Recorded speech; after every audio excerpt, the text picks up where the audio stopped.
Hey y'all, Katie here with Team EvoAZ at eXp Realty. Thank you so much for listening to our show. We are super excited for this season. As you know, we are based in the Phoenix, Arizona area, but what you may not have known is that we're growing our team nationwide, and we have already started. So if you know of anybody that is looking to buy or sell throughout the country, no matter what state it's in, please contact us. We'd be happy to help. We'd be happy to offer advice. And if you know of anybody that is either getting into the real estate industry or is looking for an awesome change in their career and in their lives, we are also hiring real estate agents across the country. Thanks again and enjoy the show. Hey everybody, it's Matt and Katie. Wait a second, I'm not Matt. You're Matt. I don't know. I've never actually messed that up before, so today's the first time. That's all right. Yeah, That's good. It's okay. Cool. It was cool. So again, Matt and Katie, we are here with R.E.A.L, which stands for Real Estate and Life. So what we do here is we're from the Phoenix area, by the way, married couple, been in real estate forever and a day. And the purpose of our podcast is basically to share with our audience what is going on in Phoenix real estate. You know, what's happening here in the area? What do we need to know about? What's the big news? All of that kind of stuff. So that's the purpose of our podcast. But today I'm pretty excited about our guest. Today we have Holly Parker with Creepy Crawly Pest Control. Woo. Hello. And we're going to talk about everything bugs, because that is a really big topic here in Arizona. I mean, you and I both come from New Hampshire, and I don't know that I even knew pest control existed back there. I mean, it probably did, but we didn't need to get it because, you know, the snow and cold, like you're buried under that for 9 whole months. So I don't think anything can live. No, and a lot of it's not really that painful if you get bit or stung. And yeah, it's manageable. Mosquitoes, that's about it. They'll carry you away. That's our state bird in New Hampshire. But in that area, yeah, we don't have, you know, scorpions and things like that. But we have big, giant moose that run across the road in the middle of the night. So that's super cool. Yeah. Yeah, I think I'd rather run into a scorpion any day, huh? Yeah, me too. So I have a couple of questions here for you. I think Matt probably has some too. But in terms of real estate, like, because, you know, that's what we do. You are very involved. Actually, we probably talk to you just about every transaction we have one way or another, because you do a ton of termite inspections. Yes. Around the valley. So tell us a little bit about, like, why does somebody want to get a termite inspection first of all, and kind of how does that go? Like, you know, what can they expect?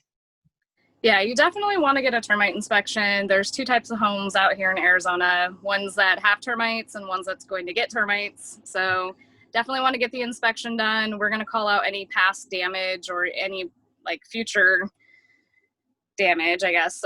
So we also look up the history on the home too. We can go back 5 years and see if there's any past treatments that have been done on the home. So that's really important, because even though there might not be any signs at that moment, if there's no treatment records, you're probably going to have your house treated at some point in the next couple of years.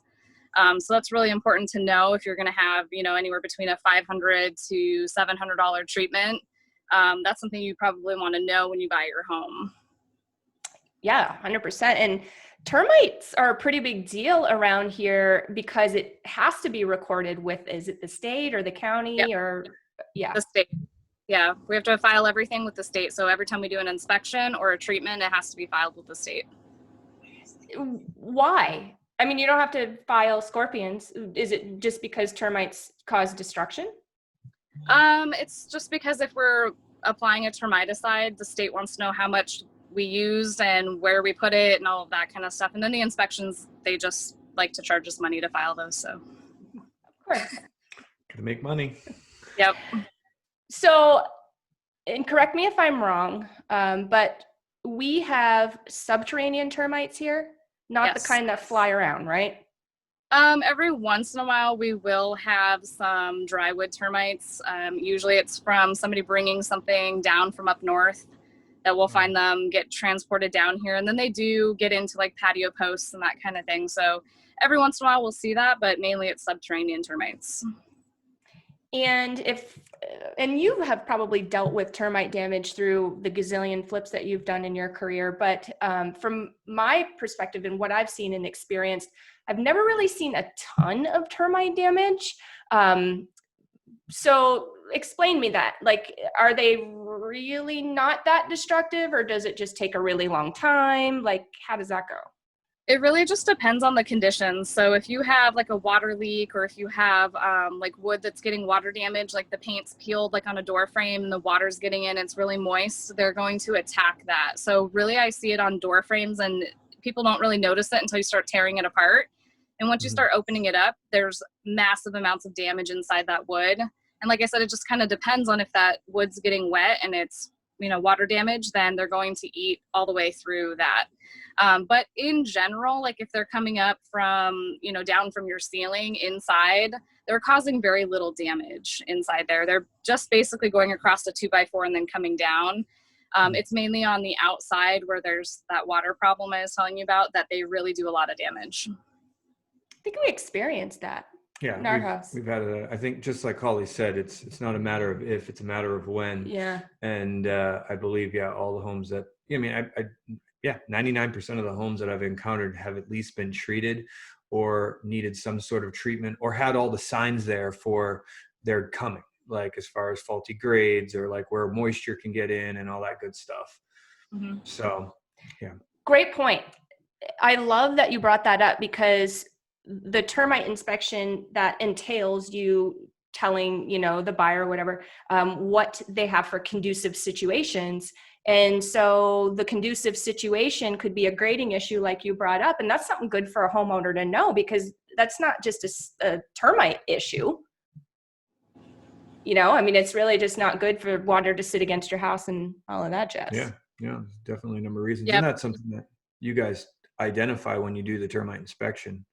Yep, correct? We do check grading, and we also check like hose bibs to make sure that they're not leaking. So any type of condition conducive, so water damage, water stains, faulty grades, all of that will be called out on our report.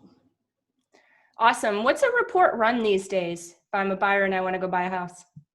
Termite inspection's $50. Oh, not a bad price for a little bit of peace of mind. Good investment. Yeah, no kidding. All right, so that's termites.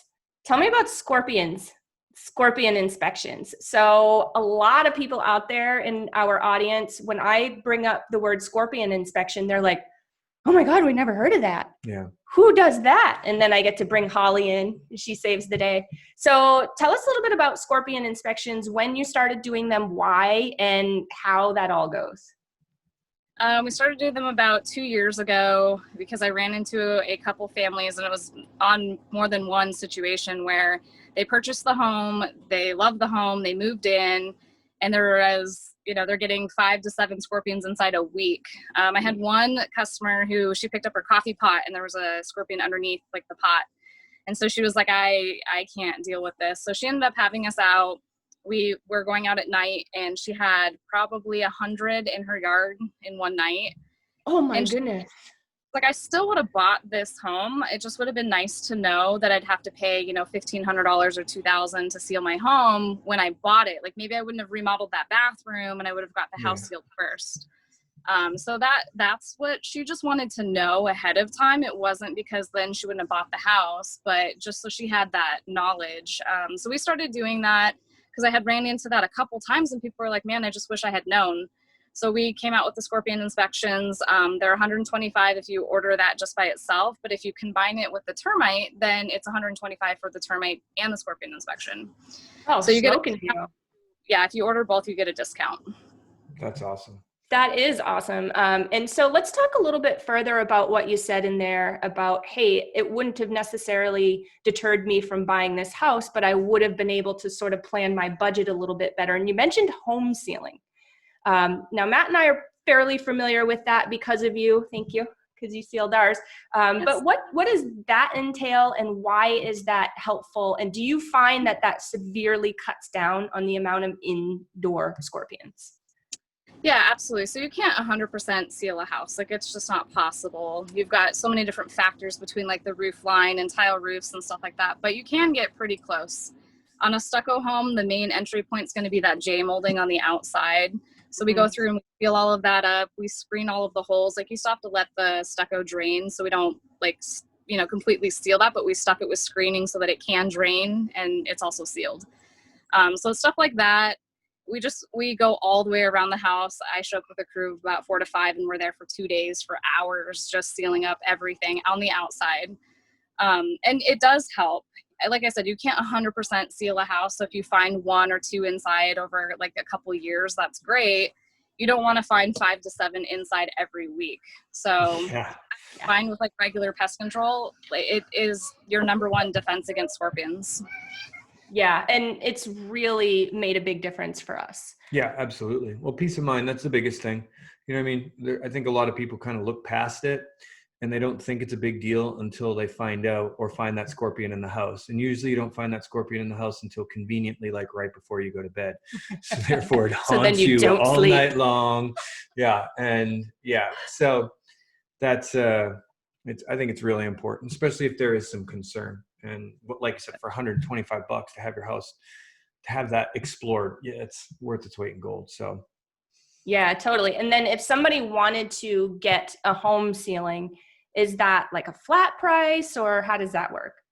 No, and every house is different. I can kind of give like a ballpark estimate. So if someone calls in, I can look it up like on Google Maps, and then I can kind of go by the linear footage and I can do like a rough estimate. And if when we get out there, there's less stuff to do, then of course I'll lower it. But it just kind of depends. Every single house is different. Like, some have bird block with those little holes that go all the way around. If the screen thing, we have to rescreen all of those, and other houses don't have that. So it just depends. Like, a range could be anywhere between $1,200 and it could go all the way up if you have a huge house, maybe $3,000, but that's like super high price right there. But yeah, it really depends. Hey man, worth it to me just to be able to sleep at night, to be honest. But that's not the only thing that you suggest to homeowners that they can do to reduce their scorpion population, right? No, I mean, sometimes you're renting, or if you can't afford that, then there's other things you can do. We've got monthly pest control at night, so we actually come out and we'll spray at night. If scorpions are the main problem, then that's what I recommend. We also do things like attic dusting, which lasts for 6 months, and then we can also treat like the stem wall all the way around. So there's lots of different things that we could try first before just sealing the house. It just depends on how many scorpions is the problem and what needs to be done for that house. Got you. Yeah. So yeah, that's crazy. I have a very serious question right now, and I'm sure a lot of people want to know this. Okay. What's the most scorpions that you found at a house? Probably 115 in one night. And it wasn't a yard. It wasn't on an acre or anything like that. It was just like an average size backyard. Creepy. And obviously you found that at night because was that an inspection, or were you hunting for somebody? No. So that was one of the customers that I had went out to, that she had already bought the house, and then she was having scorpions inside. And so we were like, okay, let's go figure out why this is happening and how bad the problem is. So we went out at night just to kind of assess the situation. And I was like, yeah, you should probably definitely have the house sealed, and we need to come out here like once a month at night. So she actually went really aggressive and had us come out during the day, and then 2 weeks later at night, and then 2 weeks during the day. And we did that for a whole year. And now there's maybe just a couple inside her backyard now. Oh, that's awesome. I mean, you got neighbors. You don't know what the neighbors are doing. You can't, necessarily eliminate that problem with not infestation, but with a problem that big. So it's taken us some time, but now it's manageable. It's just a couple out there when we go. Wow. So if you hunt at night, which we do, and you get regular pest control, which is important because that kills their food, right? Mm-hmm. So is that really what you're getting the pest control for, is the other things that they eat, or does pest control, the chemical, actually affect the scorpion? It does. If you have it sprayed during the day, you are killing their food source, but you're also laying down a barrier that they will get on them. It just takes longer. So if we spray the pillars or we dust inside the pillars, it's going to get on them. It's just not as effective as like when we come out at night and we actually spray them and they die within 3 minutes. It does help. It's just if you have a bigger problem than just maybe 2 or 3 outside, it needs to be a little more aggressive. Yeah. Well, and I think that what I've realized too, when you guys have sprayed here, where it's really helped, like the spray's not going to technically kill the scorpion, but it does slow it down. Oh, it does. And that's been one of the big things I noticed when they've been in the house. It's like, you can tell they're like lethargic. And when you do go to get them, they're slow moving versus like lightning fast, which is, very scary when you're trying to go step on or pick up a scorpion with the tweezers and that thing is just moving. You're like, oh, Where'd it go? where'd it go? So Yeah. So the chemicals definitely do help. So if somebody were to get regular pest control and hunt at night, they could probably get the problem under control pretty well. And then, go that extra step like we did and get the home sealed. And when we sealed it, now, mind you, I know you know this, Holly, we ripped off the roof. We did like a ton of renovating. And so once you sealed it, I think we only had like 4. Yeah. And that was years ago, right? I think we had one this season, a couple that the dog noticed, but like I said, they were just like, they were lethargic. They were these kind of larger, slow moving guys that came in. And I think a lot of it is you can only prevent it to a certain extent, like Holly said, with your neighbors. And isn't it true that they really like to hang out in the rinds of the palm trees? So if you have a windy day, yeah, you could just blow over to your raining scorpions. Isn't that scary a little bit?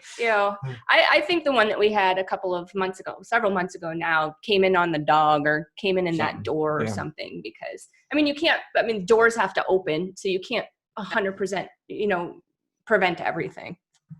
Doors have to open. They do. You heard it here, folks. Doors have to open. I think they'd be called walls if they did. But yeah.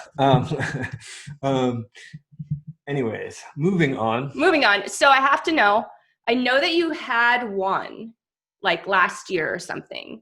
I don't remember where you found it, but how often do you see those big old desert Harrys, and how big are they? They're pretty big. So I would say little, like smaller than the palm of my hand, which I've got hands. But when I had Lily, my pet, she was about the size of my hand. And it just depends on what area I'm in as where they're prominent. So like Cave Creek, North Scottsdale, you're going to find them out there. You're going to find them in the East Valley too, but more of like deserty areas than city life. So like by where we live, when we go hiking, we could probably run into a desert hairy the size of your hand. It's the size of a lobster, for crying out loud. And I know because they're bigger, they're a little more intimidating, but they're actually the better scorpions. So they eat the bark scorpions. They eat the little ones. They also eat, some of the other bugs, but they're the better ones to have in your yard. So tell us where you're at. Everyone's probably wondering. They're saying there's an event. You're clearly camping, but tell them where you're at, because this is awesome. I'm fending off my 4-year-old too with my arm. I don't know if anyone's noticing. Oh, it's awesome. Hi, Abby. We are out at the dunes in Glamis right now. It's woo. So we're out here. Hopefully gonna have a good weekend. Oh, any time in the dunes is a good time. You guys are big dune enthusiasts, and I know that your hubby's extremely excited to get that Can-Am out there and tear it up. He's actually out right now. So smart man. Yeah, you should have beautiful weather too, from what I saw. So that's amazing. Enjoy yourselves. You guys deserve it. So what was my next question? So Desert Hairy was a big one. How often do you see snakes? So I'll be honest with you, I don't do snakes. We see them, especially in like the Scottsdale, Cave Creek area, on the outskirts mainly. I do have a tech that does do snakes. He's a Crocodile Dundee guy, and he's gotten a few for us, and he's saved the day for a couple customers. But I personally don't do snakes. I don't do them either. We hope to never have to do snakes, but you guys also handle rodents, right? Yes, rodents are a big one, especially in like Ahwatukee and Arcadia. Mm-hmm. Roof rats. I mean, I had one last year. I'm in Tempe, the Clintock in like the 60-ish area, but the dog was chasing one around the backyard, and I'm like, whoa. Oh my gosh. Wherever there's citrus trees. So my neighbor, he would always leave all the rotting citrus on the ground, and I'd have to go over there and pick it up for him. But it's just, sometimes it's just, it's gonna happen. So you've got to have your bait boxes out there and just do the best that you can, with picking up all the citrus and talking to your neighbors. And if everyone's on the same page, then it's just a lot easier. Mm-hmm. Yeah, I remember the day we were sitting out back, and all of a sudden, Jax is like, Mom, look. And there was this rat running along the wall, running. It was, and it was. That was later. Okay. Then he came back. And he was very slow moving. Same thing with the scorpions. He got into the bait box. So, yeah. Anyways, but you took care of him, and thank you, because you prevented an infestation of roof rats. You saved our house and our lives. Yeah, you definitely don't want to get them like inside your attic. They'll start chewing wires and messing with your AC stuff. So definitely want to like make sure you don't have any trees touching your house ever. Like you always want to have them trimmed back. Otherwise it's like straight access into the attic. Yeah. So true. So I know that they're in North Scottsdale. And when I first got my property in North Scottsdale, I'm walking around and all of a sudden I smell this god awful smell. And I'm like, what is that? And I'm thinking, did some food fall and get under the stove? Is it like, what's going on? And I'm looking frantically all over the house. Well, come to find out, fast forward, being totally just having no idea what was going on, I figured out that I had roof rats that died up there. Awesome. That was cool. Yeah, it's not a pleasant smell. No. Not at all. So I second that. You definitely do not want them to get in your attic because, just a couple more questions, Holly. You're so awesome. Thank you for entertaining this, our bug talk, but you probably bug talk all the time, don't you? Yeah. Tell us about ants. Are ants a problem here?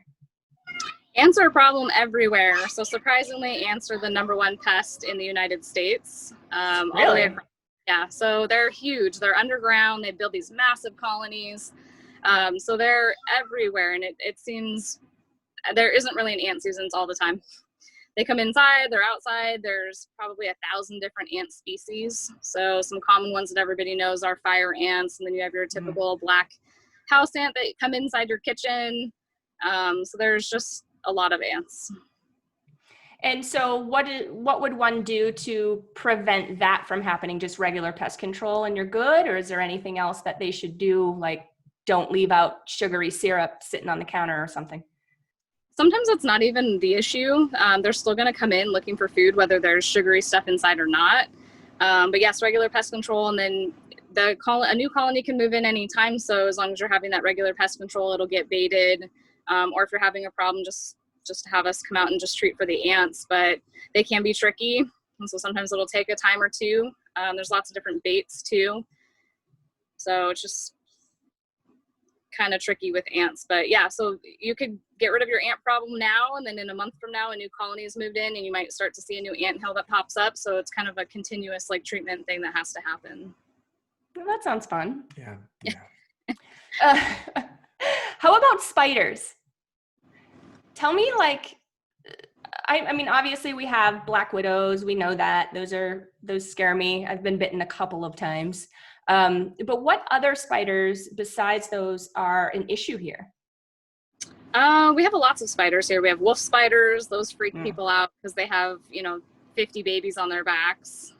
So those are a little scary. And they're hairy, aren't they? Yes, and they're big. No, they're super dangerously deadly. And as they soon are? as wolf spiders? No. Yeah. No, not wolf spiders. Brown recluse. I'm sorry. I'm thinking of the recluse. Sorry. Yeah, recluse. And then there's all kinds of spiders. But yeah, the freaky ones that people don't like are the wolf spiders, the brown recluse, black widows. Those are big. And then, we have daddy long legs too, but those are the good ones. But still, they build the webs up there and kind of freaky. So lots of spiders here. And then we've got tiny little spiders that seem to be like 50 of them that start crawling around. So same thing, it's regular pest control. It's knocking down the webs, making sure that they don't have a place up in the eaves, that they drop down from or whatever. So just regular pest control will take care of that too. And that also eliminates their food source too. So you're kind of getting them at both angles. Mm-hmm. Have you ever been bit? I have not. You haven't? They're probably afraid of you. They're like, well, we're not going to bite that lady. Never been stung by a scorpion or a bee thing. Listen, leave here. I'll get you. Do you have any questions about spiders? I do, but no. No, I don't. But not for Holly today. Yeah, they scare me. Spiders and snakes. Spiders not so much. Snakes, but yeah, I got bit by a black widow once. You had been black twice. Yeah, and it sucks. Yeah, it's crazy. For me, I honestly didn't even feel it when I got bit, but I knew just because of the way things I got really sick after, and then the sore was like my whole hand was super swollen. It was on my hand and was on my foot. Yeah. So definitely don't want to run into those if you can help it. So call Holly. Yeah. Holly, speaking of calling you, so where can our audience get in touch with you? How can they follow you if they want to schedule a pest control appointment, termite inspection, that kind of thing? How do they do it? Yeah, so we're very text friendly on our main business line. It seems like everybody wants to text these days, so you can always text us at 480-969-2926. You can also message our business page on Facebook. It's Creepy Crawly Pest Control. And our website is creepycrawlypestcontrol.com. So either of those are great options to get a hold of us. Awesome. And do you have anything coming up? Are you running any specials, or do you have any events or anything coming up that you'd like to share with the audience right now? Well, we do have a Team Evo $100 off realtor coupon that anybody and any of your customers or followers can use. Awesome. We have a $20 off initial spray. Oh, awesome. Awesome. Well, thank you, Holly with Creepy Crawly. And Matt, what do we want to ask our audience to do? Do you remember? Yeah, it's really, really, really helpful if you could share, if you could if you could comment, and really help push this message out to everyone. As you know, if you're watching, it's extremely helpful if you live here in Arizona, especially learning about the potential creepy crawlies that could be living in your house and the best way to mitigate and handle those so you can live happy and your wife's happy and everyone's happy. Yes, thank you. So whatever platform it is that you love to listen to podcasts on, definitely go there, rate, review, subscribe, and download. Please help us get the information out to the people, the information that they need, because I know a ton of moms, and it seems like we could have the scorpion, ant, spider conversation every single day. Do you think? I mean, Holly, you're in the business, so you're probably like, yeah, we could. But I come across it all the time. I mean, people are freaked out about this stuff. Yeah. Awesome. Well, thank you for your time today, Holly, and enjoy the dunes. Yeah, speed safely. All right. Tell Tim we said hi. Oh. Bye.